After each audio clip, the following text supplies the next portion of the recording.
All right, let's talk about why we're here. Jong Cho, what did I? Just right here. Sejong practices and teaches art in Baltimore. As a research scientist, she studies landscapes and rivers and develops data and physics-based models.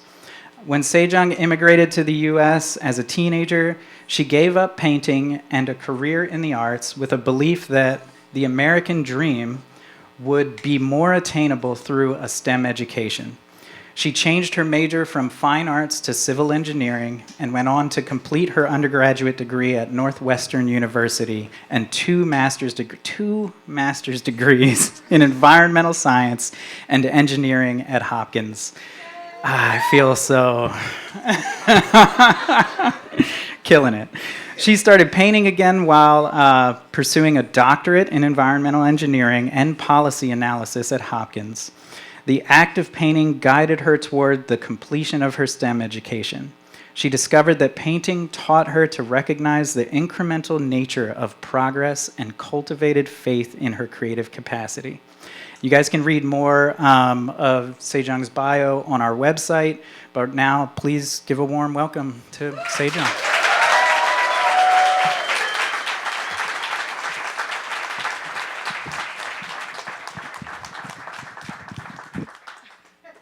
I try not to hit my face with the mic. Thank you so much for the introduction. So I'm going to talk about science and art. And when Kira and Mario presented with a number of themes, parallel really jumped to me because I feel like all my life I was just juggling this different parallel path in my life. And it's only recent that I realized that those parallel lines are not mutually exclusive. They're not independent. They actually overlap sometimes and they converge.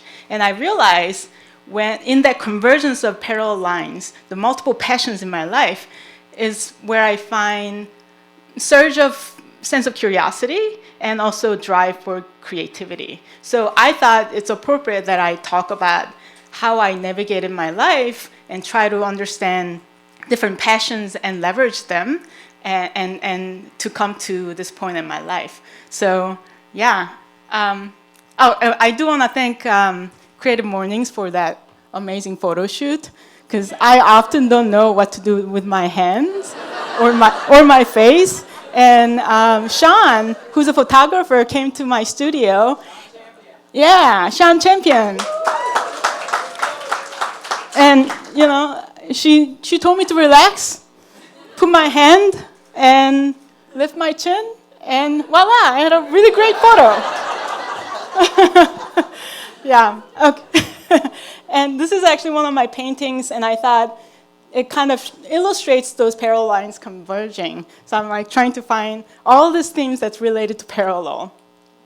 So I want to tell you about my life story, because I think my life story is kind of defined by those multiple parallel lines. You know, I have passion for art and science. As a kid, I always loved science and art, but I thought that they were separate things. And I'm also an immigrant. I'm Korean. I'm American. Those are different parallel lines in my life, and those things all inform how I carry my life and define my goals, and so that my life is more meaningful and fulfilling. So I'm going to talk a little bit about how I decided to pursue science and what kind of science I pursued, because the kind of science I pursued really influenced the direction of my artistic career. And then more recently, how those passions are converging to a bigger project than I ever imagined before. And then I'll talk a little bit about the example of that convergence that's happening actually just this month. And it's going to happen more in my near future. So I'm going to talk more about that. So as Mario indicated, I am immigrant. I came to this country when I was 17, and I entered first year in college at a community college in Montgomery County, community colleges are a great resource for people who are not as privileged. And as like, I came to this country as a high schooler, and my SAT scores are really terrible.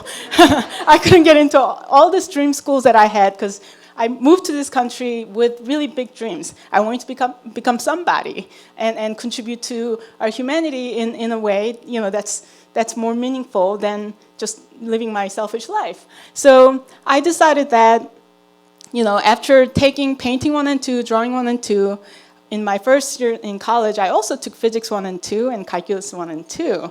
And I realized that I can do math and science. So at 18-year brain, I thought success in life in America is to find a stable job and make lots of money and live a comfortable life. So I decided, okay, I'm gonna study civil engineering and change my major at the end of my first year. So I stopped painting even though that was my favorite thing, for about 12 years. So I went on to get my degree in civil engineering at Northwestern, and then I moved back to Baltimore and started studying environmental science because civil engineering wasn't really exactly what I was looking for, where environmental science, I was able to use my creative brain in more loosely, where civil engineering, you have to follow recipe books to build buildings. It's really true. There's like a Bible for deciding different size girders and beams, where environmental science is a little bit squishier. So yes, and then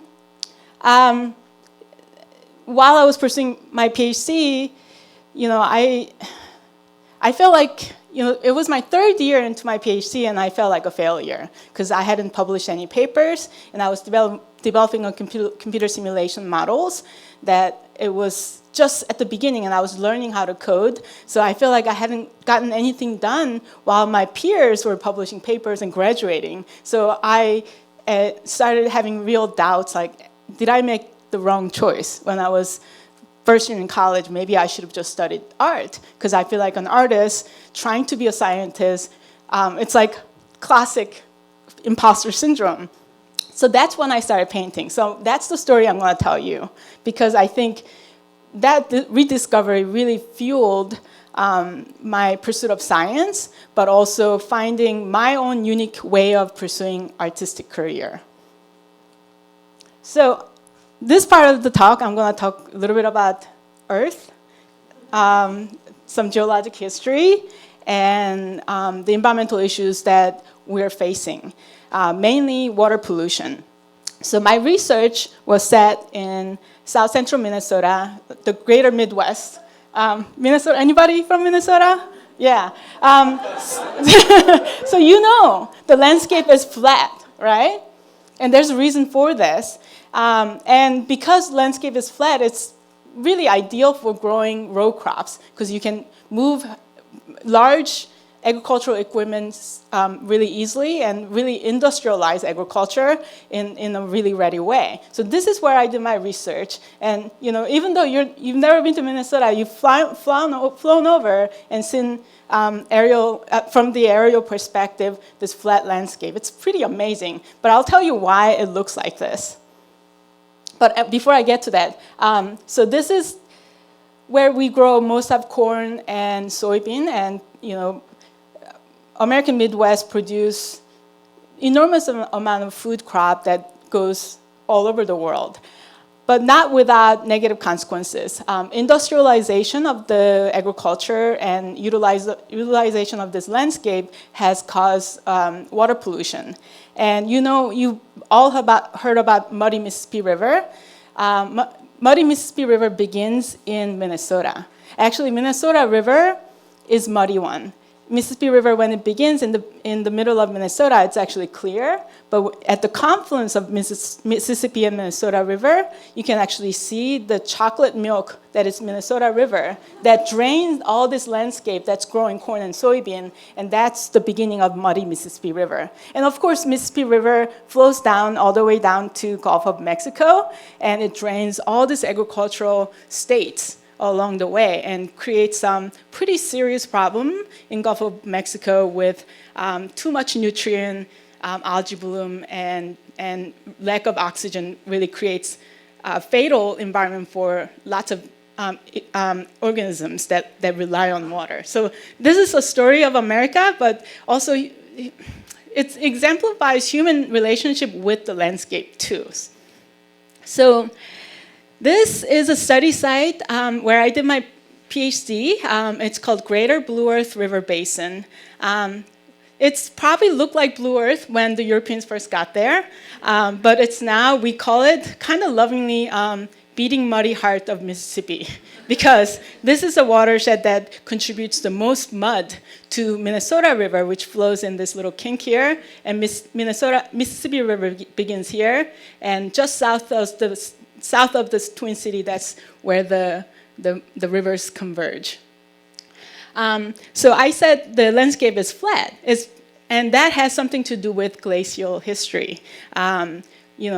Upper half of Earth's hemisphere was covered by continental glacier, and if you imagine, like, if you put a heavy ice cube on a soft ground, it's going to ground down and flatten the ground. That's what happened to Minnesota. This used to be all covered with ice, and the ice kind of ground down rocks and flattened the earth. So the surface of the earth consists of this fine clay and silt sediment. So those sediment, if you put in the water, it becomes muddy. So that's the problem. And another thing that happened at the end of the Ice Age, when the glacier melted, the water from the continental glacier formed what's called Glacier Lake Warren. So this housed enormous amount of water that was from melting of those ice from the Ice Age. And about 13,000 years ago, there was a breach on a dam that contained all this water at this spot. And so there was a torrential outflow of all this water that coursed through this little pathway here. So like when you go to the beach, you kind of run your finger through and creates this like a pathway to the water. That's what actually happened. But instead of finger, it was an enormous amount of water. Water is powerful. And I'm sure you see it in the news. Flooding can really transport a lot of mud and sediment and change the surface of the earth. And that's what happened. So if you go to Minnesota, the Minnesota River Valley is about 70 meters below all the surrounding land. So if in Mankato, where I did a lot of field work, everything is flat, and then you go to the Minnesota River Valley and you start seeing hill slope, which is very rare in Minnesota. So, and then, that kind of like deepening of the earth, creating 70-meter difference between the surrounding land and the river valley, you can imagine the amount of potential energy that was created by this base level drop of 70 meters. So all the rivers that flew into Minnesota River now has to go through the 70-meter drop, so essentially creating waterfalls everywhere. So for 13,000 years, Earth has been adjusting to that drastic event, and that created rivers that are naturally erosive. So a lot of rivers look like this because when 13,000 years ago, the line of the rivers, if you look at the rivers from the sideway, it was like this, and then there was a drop of 70 meters. But for 13,000 years, the Earth's been adjusting to that change, and the river's been kind of getting smoother. But what happened was 200 years ago, Europeans got here. Actually, it was mostly Norwegians and Swedes because East Coast was all occupied by Germans and English people. So the land that was available to Swedes and Norwegians were further west. And they settled in Minnesota and they looked around. It's kind of familiar to where they come from. The weather's similar. It's really cold. And the Minnesotan accent that you hear in Fargo, that's related to their ancestry because they come from Norwegian Sweden, so that's the remnants of the human history. But another thing that they brought, in addition to their accent, is their work ethic. They brought this technology called tile drains, so they realized that because the sediment here is all mud, when it rains, the water just kind of sits on the landscape and forming wetlands and lakes. There's a reason why Minnesota has that nickname, the land of 100,000 lakes, because when it rains, water just kind of sits on the landscape. But that's not good for agriculture. So when they put in tiles, they can actually quickly drain the land, making it ideal for growing cash crops like wheat. Now it's corn and soybean.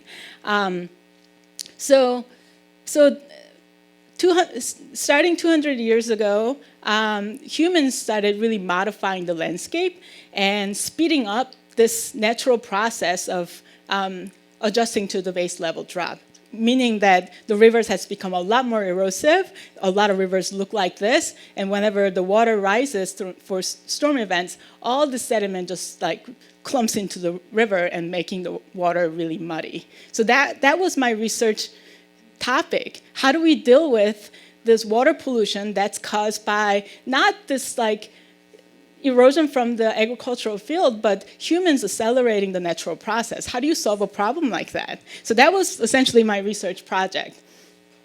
Yeah, so we have intensive agricultural land. How do we come up with a solution that can apply to everywhere so that we can begin to clean up Minnesota River so that the contribution to Mississippi River lessens? Oh, another thing, the fun fact, Mississippi River drains to Lake Pepin, which is in the boundary between Minnesota and Wisconsin, and this is a lake where water skiing was invented. But because of all the sediment that's coming from my study site, the lake has getting too much sediment in the lake bottom, so we're just shallowing the water and losing potentially really important recreational water. So that was another motivation for Minnesota to invite us to work with them. And of course, I didn't address this problem alone. Because environmental problems are essentially social problems.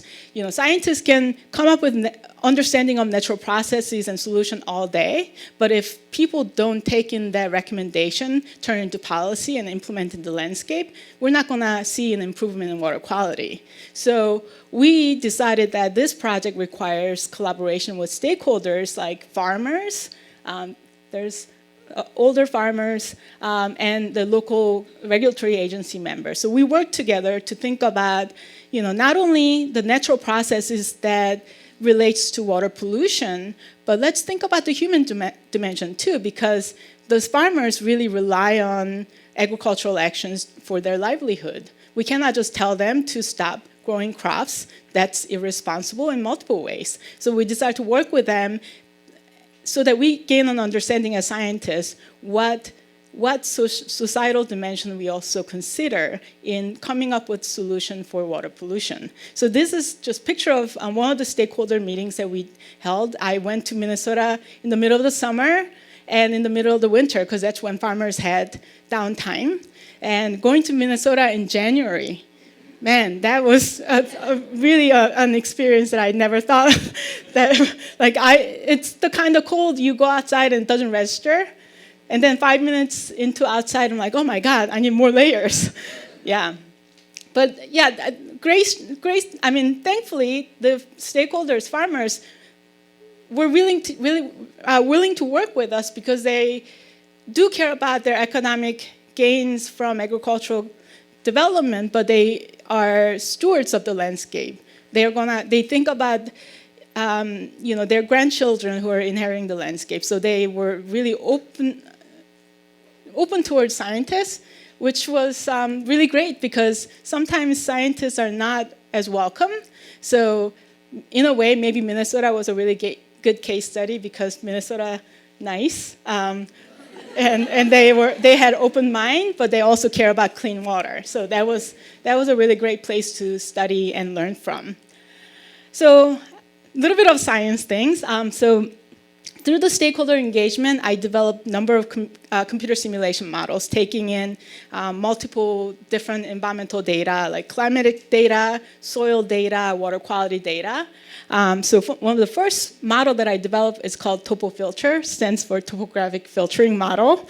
Scientists love acronyms. So TopoFilter is a landscape simulation model that identifies those areas that contribute the most sediment, mud, to the rivers, which allows us to target specific areas to maximize the outcomes of management actions that we implement in the landscape. Another model that I had to develop was a kind of an empirical simulation model, because river discharge, how much water flow through, is related to how much sediment that enters the river. So we had to connect the movement of water along with movement of sediment. So that's why I built those two models. And integrating those two models, I developed what's called Management Option Simulation Model. We lovingly called it MOSM.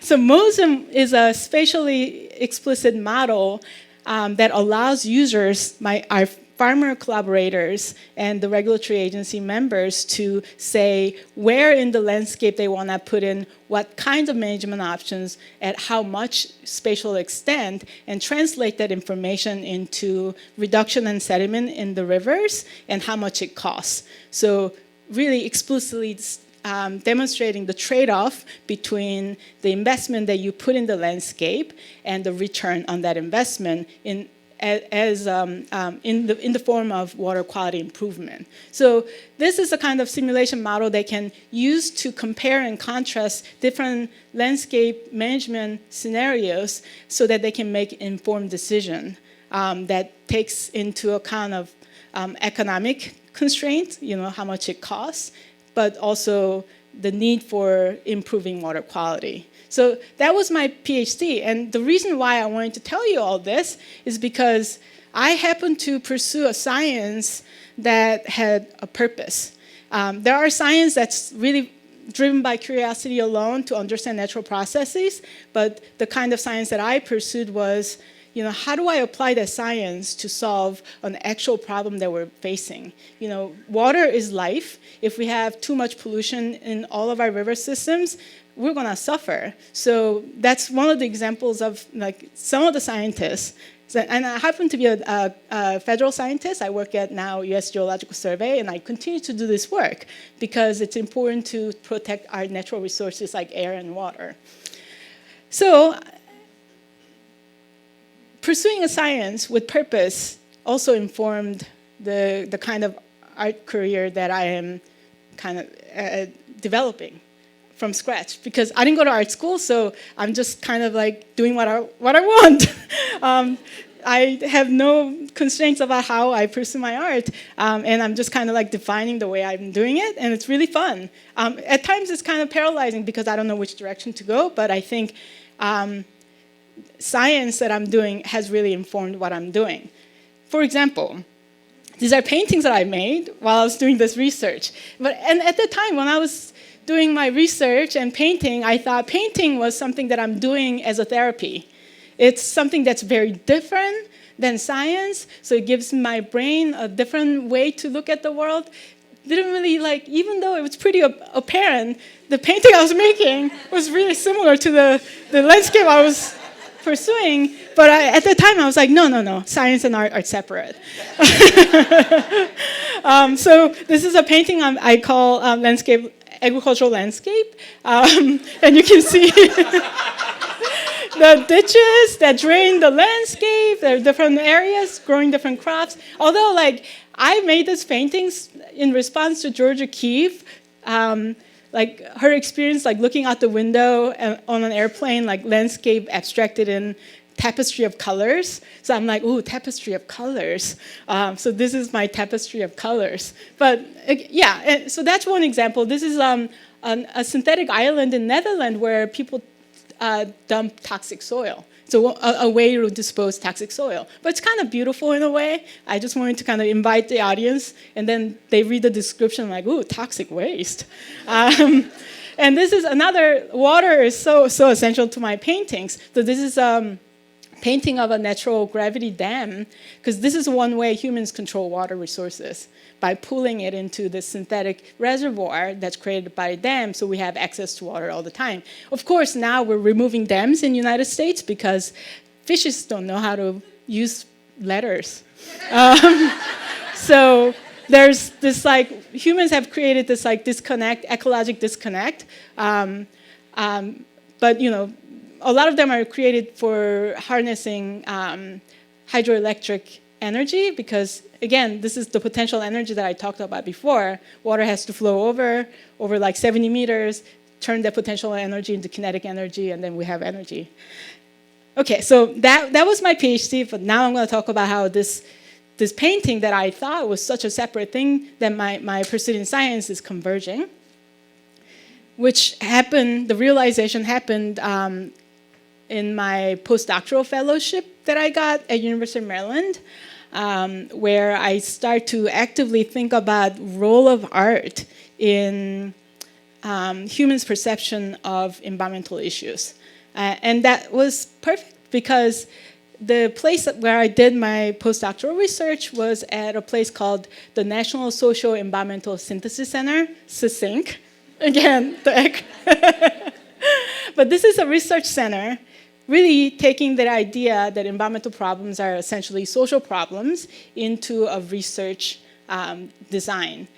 So this was a research center that brings not only the natural scientists to think about natural dimensions of environmental issues, but social scientists, psychologists and sociologists to think about how humans perceive and how we are going to address those environmental issues that will negatively impact not only them, but future generations. So yeah, this was, and the SSINC was part of the University of Maryland, and it was founded by Dr. Margaret Palmer. She was on Colbert Report many years ago to talk about the mountaintop removal mining. So she's the mastermind behind creating this research center and bringing multidisciplinary scientists and cultivating that kind of research for many years. So that's where I found my home. So at SSINC, I applied for a National Science Foundation to hold a workshop to think about how art influences how we perceive environmental issues through particularly through environmental public art. So I had to write we got the funding from National Foundation to hold a 3-day workshop, and it happened in January 2020, just before the pandemic. Yeah, we had no idea what was coming.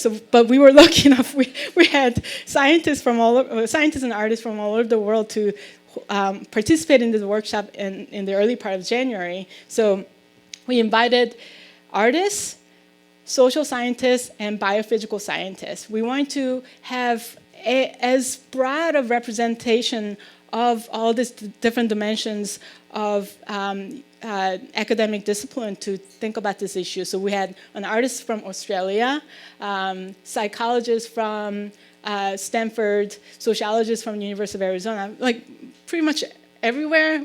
We did not think about the virus that was coming. We might have contributed to this.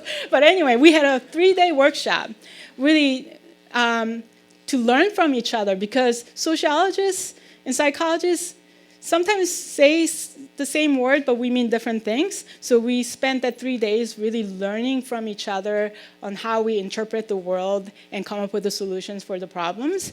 And we also brought artists, because there are a number of artists who've been delving into environmental issues. So there was a muralist from Portland, Oregon, who makes ecological murals all over the country. So for 3 days, we learned from each other, and we developed this kind of like conceptual models to think about how art influences our perception of problems and decision making. So at the end, we came up with this conceptual model, which puts the environmental public art at the center, and think about how the precursor, like our current social context influences our development of environmental public art, and how when people are exposed to art, it's not just them. They talk about their experiences with their community. And so there could be kind of like a magnifying impact when we expose anyone to environmental public art for any particular environmental issues. So we just, like, having the sociologists helped us kind of map out different dimensions of psychology and sociology, and see how art can really change people's minds about particular issues and maybe promote conservation behavior. And with enough collective conservation behavior, we might have quantifiable environmental outcomes. So that was really the heart of this conceptual model. But it's just a model.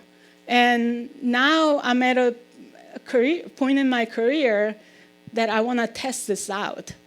And that's when I formed Pallas Terra. Pallas means skin, and Terra, earth. And I feel like there's this parallel between human body and earth body. And I think making that connection to people, that earth is as dynamic and vulnerable as human body, maybe that's the way to engage people into caring about environmental issues. So I formed Pallas Terra with 2 other artists and applied for Grit Fund. Grit Fund is a really great opportunity in Maryland metropolitan area. It's a funding that comes from Andy Warhol Foundation, and it supports diverse art activities with different purposes. So I encourage you to all look into it, because it's a pretty generous offer, and if you have some purpose that you want to articulate and apply, you can make that dream possible. So with the Grit Fund money, we were able to form Pallas Terra, which is a beginning of environmental art science collective, because I wanted to bring people who think about these issues, and by putting our heads together, maybe we can come up with some actionable things that will get at those environmental issues that I talked about, particularly with water pollution.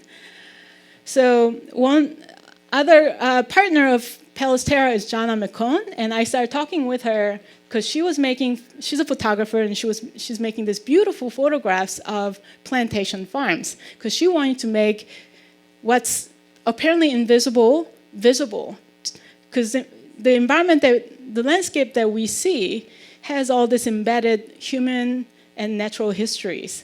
And if you don't pay attention, you don't see it, but if you pay attention, you can see the natural histories that's dynamic, human history that's sometimes cruel, but sometimes kind, but I think we just need to pay attention. So I thought Jana makes really beautiful statement about what she wants to do with photography and making awareness through making something invisible visible. So she's one of the partner, and another partner is Elena DeBold. She's chronically ill. She has hypersensitivity to environmental changes and pollution. So she's making a lot of installations that translate her experience going through different medical examination, and trying to share what she's going through, that whenever there's changes in the environment, she feels it. So I thought, with Jana's kind of historical relationship and consciousness towards environmental issues, Elena's personal, physical relationship to environmental issues, and mine scientific perspective on those issues, putting our 3 heads together, maybe we can come up with cool ways to really engage broader audience and think about collectively what it means to exist in the landscape and use the resources in a different way than we have done past many hundreds of years. So one of the first things we have accomplished is this group show at Goucher College. The show is still open till tomorrow. Yeah, it opened earlier this month. Yeah. But I wanted to share, the show includes not only 3 of us, but many artists from all over the country who have been thinking about environmental issues in a really serious ways. So this is a screenshot of one side of the gallery. It's very multidisciplinary. So there's this sculpture, a ceramic sculpture of mountainscape that Ara Ko creates that really translates the landscape where she learned ceramic into this beautiful sculptures. There's art. I don't want to tell you all about it because you can go to the Gaucho website and read about this artist. And we actually have a magazine coming out that features all the artists and why they make this art. Here's another screenshot. These are Elena Dubold's cyanotypes of her medical experiences. There are videos. This is a canoe made of film because film consumes a lot of water.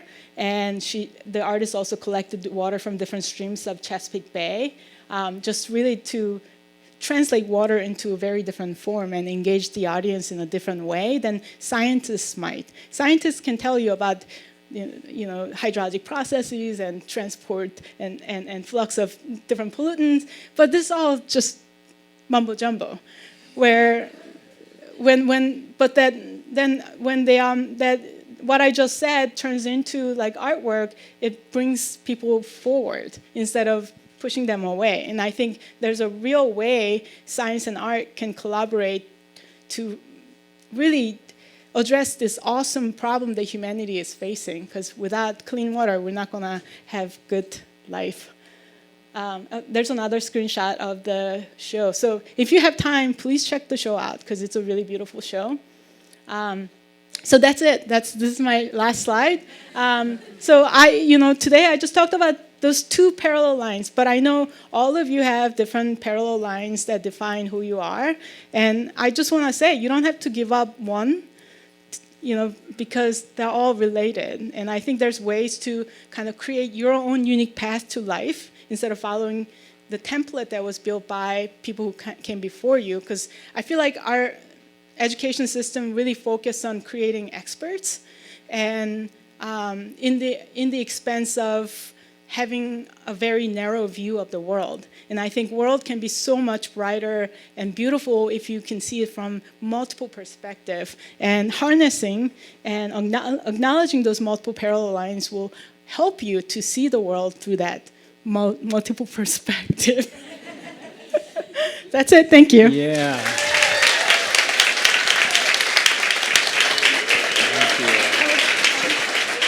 Perfect.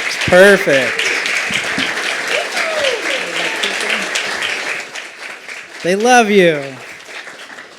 All right, we are at time, guys, so I'm going to call it. I don't think we can do questions and answers today. All right, we want to do a couple? We can do. Nate, can we do a couple? Where's Nate? All right, we're going to go over here. Y'all got to beg Nate for forgiveness. All right, come on, put your hands up real high if you've got a couple questions. Hopefully a quick one. So you talked a lot about the way you're integrating science into the art community. I'm curious how you're bringing your art back to the science community and sort of what, if any, reactions are there. What that looks like. Well, having kind of the creativity is really important for scientific pursuit, because environmental problems... Come back to the light, say John. Oh. Thanks. I think science is a creative pursuit. So I think, I forgot to talk about this, but I think because I started painting, I was able to finish my PhD, because I was really struggling in my PhD because I just thought that I just wasn't cut out for this stuff. But I made a painting on a canvas that I carried from Maryland to Chicago and back from Chicago back to Baltimore. It was empty, but I stretched it, and I'm like, I'm going to do something on it, but I didn't do anything on it for 12 years.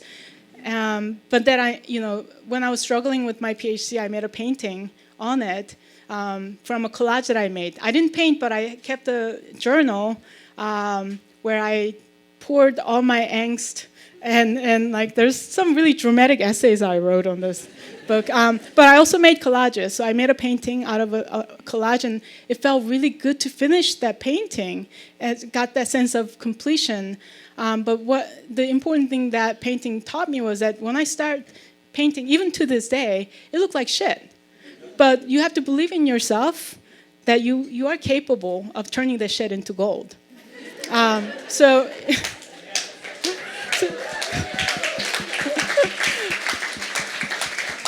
So in that way, science really, really helped me in in my pursuit of science personally, but more generally, I think, environmental issues, climate change, scientists have been aware of for a long time. And we had prescribed different solutions, but not much has changed. And actually climate change, the rates of climate change has worsened, and we're facing pretty dire future. So I think that's when art comes. I think not just humanities, but like creative art. I think scientists and artists need to work together because I want to quote Primo Levi. I don't know if you know Primo Levi. He's a Holocaust survivor, writer, and chemist. And he talked about how science often lacks humility and makes it hard to approach. And I think that's a problem where art can come in and make science more approachable and accessible. And then maybe we can begin to change our culture, because we need to change our culture to address environmental problems. There are technical solutions, but they're not enough. We need to change the way we live, the way we form relationship with the landscape. That's only possible through art. Scientists don't know how to do that. Yes. Yeah.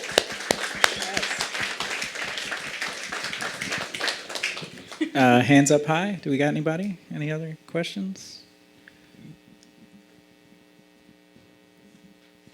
Hello. Hello. This is my first time asking a question at Creative Mornings. So I had a friend who had like an unintentional break from painting as well. And so we went to this meetup where there's like free portrait painting, and I asked her what it was like reconnecting with painting, and she said it was like catching up with an old friend. And so I'm curious, like that time away from painting and all the life experience in between, what was that like when you actually like got back into the medium? Did the life experience in between, even though it wasn't painting specific, did that change in any way? Like, was there anything new? So essentially the story was that I gave up something in pursuit of another, and I realized that I didn't have to. I think I would have benefited along the way if I pursued art and science together. When I started painting again, like 10 years ago, it made sense. I'm like, oh, this was missing in my life. Where have you been? That's basically the experience. I think, I don't know, it was like the ordinary trouble that 20 years young women go through in my 20s. I mean, there was a lot of angst and anxiety. And maybe it's because I was missing something that's critical in my life, but maybe it was just kind of a natural thing. But in a way, I'm glad that I followed this path. It's different. If I went to art school, I might make very different paintings. I might not think about this greater contribution that art can make to humanity, because the science that I was pursuing was so dedicated to addressing environmental issues by integrating the scientific understanding. So now I'm looking at art, like, okay, I can really hone my techniques and make paintings, and I can paint anything in the world, but I will choose specific topics because I think I can achieve more, not personally, but more generally. So it was missing in my life, and I'm so glad it's back. All right.